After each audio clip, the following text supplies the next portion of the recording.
একটা সাদা বক পানিতে পড়ে গেল, আর তখনই লাল পিঁপড়েদের একটা ঝাঁক তার উপর ঝাঁপিয়ে পড়ল। কয়েক সেকেন্ডের মধ্যেই পিঁপড়েগুলো তার পুরো শরীরে এমনভাবে লেগে গেল যেন লাল মাংসের একটা গোলা। বকটা বারবার ঠোঁট মেরে তাদের সরানোর চেষ্টা করে, অনেক পিঁপড়ে পিষেও যায়, কিন্তু এই ঝাঁক থামার মতো নয়। তাদের নেতা বিষের মতো এক ধরনের রাসায়নিক ছেড়ে দেয়, আর পেছন থেকে অসংখ্য সৈনিক পিঁপড়ে না ভেবেই আক্রমণ করে যেতে থাকে। তাদের কাছে সঠিক কি ভুল কি তার কোনো গুরুত্ব নেই।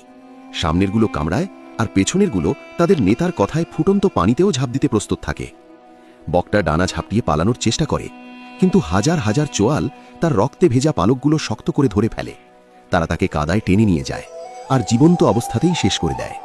ঠিক এমনটাই হচ্ছে আমাদের বাংলাদেশে। যদি কোনো মানুষকে কোনো নেতা বা মালিক বলে দেয়, অথবা তাকে শুধু একটা ইশারা করে, তাহলেই চলে, অন্যের ওপর না ভেবেই ঝাঁপিয়ে পড়ে।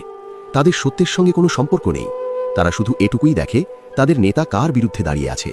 তাদের নিজের কোনো চিন্তা নেই, কোনো সিদ্ধান্ত নেওয়ার ক্ষমতা নেই, শুধু একটা নিয়ম, যেদিকে তাদের নেতা সেদিকটাই সঠিক। আর এটাই আমাদের জন্য সবচেয়ে বিপজ্জনক।